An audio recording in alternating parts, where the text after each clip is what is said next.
Today, I'm gonna be showing you how this really nice office space makes me $40,000 a month. Let's dive in. Just kidding. That storage space makes me nothing and needs to be cleaned up. But what does bring in $40,000 a month is this RV and boat storage facility in Southwest Florida, where today I'm gonna be walking you through all of the numbers of how I bought this deal for no money down and still bring in $40,000 a month of revenue to the business and $15,000 a month of positive cash flow in my pocket. So why don't we do this, guys? While I tell you about this property and about the numbers, how about we go on a little tour, okay? And we'll start with, you're not gonna get the whole tour of this property because we have 10 acres of RV storage here, currently 444 spaces. As you can see over there, we have uncovered spaces. As you can see behind me, we have covered actual structures that have foundations bolted in the ground. And I'll show you some more covered parking that we have. In another one of my videos, which I'll put up in the top right here, I'll tell you the story of how I found this property. And like I mentioned, how I bought it with no money out of my own pocket. This video, we're really gonna break down the economics of what owning an RV storage facility is like, because I hear all the time from people who say, wow, owning that looks like you just pretty much make pure profit. And there is a lot of money to be made here and very few expenses, but it's not a absolutely pure profit business. So I want to talk to you about last month for me. It's currently May 2024. I want to talk to you about last month and what the financials. If you're a business guy, you know this is called the P&L, okay? So I want to talk to you about what the P&L looked like last month.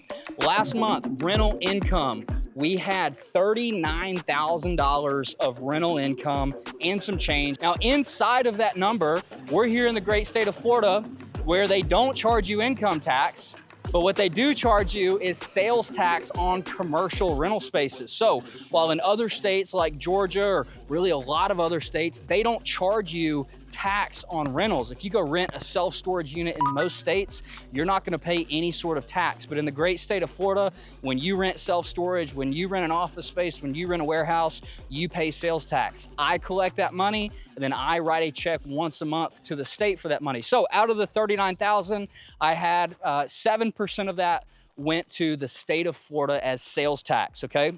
Next, what's one of my biggest expenses that I have here? My biggest expense that I have at this is property taxes. Property tax runs me around $2,000 a month, $24,000 a year, just so that, well, the government doesn't take my property away from me, okay? So huge expense in property tax. Next, I have insurance. Even though when we look around and we think about insurance, we think about replacing a building, what we have is general liability business insurance. We're dealing with people's vehicles. We're dealing with income that a business produces. So between insurance, I spend about another, I think, $1,500 a month, $18,000 a year in insurance. So between taxes and insurance, I spend $3,500 a month, okay?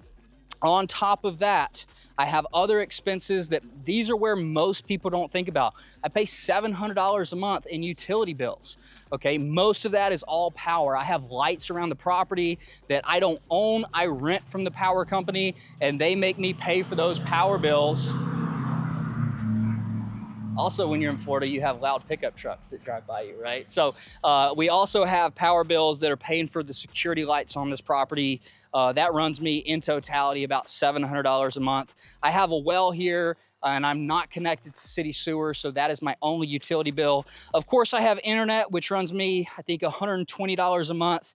I have payroll costs. So I have what we call as site technicians, people who come out here, people who weed eat when somebody needs help parking their RV.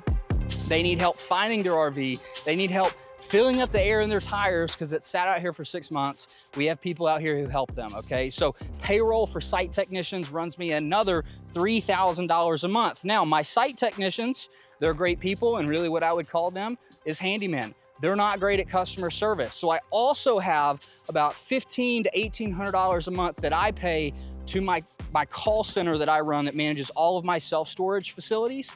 And it's really, I pay the total call center and I reimburse pro rata based off of income. This property share of that comes out to about $1,800 a month of actual of payroll cost effectively for the call center itself. So right there, I'm at $4,800 of labor. Okay, if we keep going down the road, I have a fancy software solution that tells me who's in this spot, who owns this tropical, who is this, who is there, what's their phone number, how much do they owe, when do they pay me? And if I'm lucky, which I am with about half of these customers, the software will automatically charge them on the first of the month with their credit card they have on file, called AutoPay. Okay, in addition to that software, when I swipe somebody's credit card for $100 of rent, guess what? The credit card processing gods of the world take 3% of that out of my pocket. They say, thank you so much for the $100 payment. Congratulations on success in your business. Here's $97. And I only get $97 put in my account. So that's where the other 3% goes to, okay?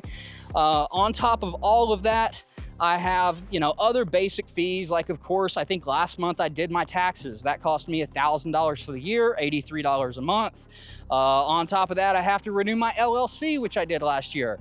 I've got 2 LLCs. I've got a management LLC. I have an ownership LLC. That runs me a couple $100. There are these little knick-knack fees that add up to effectively costing me about, I want to say, $15,000 a month to run the place between all in. And sometimes you have a little more in one month, sometimes you have a little less in the other month. But at the end of the day, it costs about $15,000 a month to run this place, okay? So if I have $40,000 and I pay $15,000 out, I'm left with $25,000. But I didn't tell you I made $25,000. How much did I tell you I made? Well, again, off of this whole place, I have a lot of different parking spaces. I have uncovered spaces. I have the permanent structures. And like I said, I have these.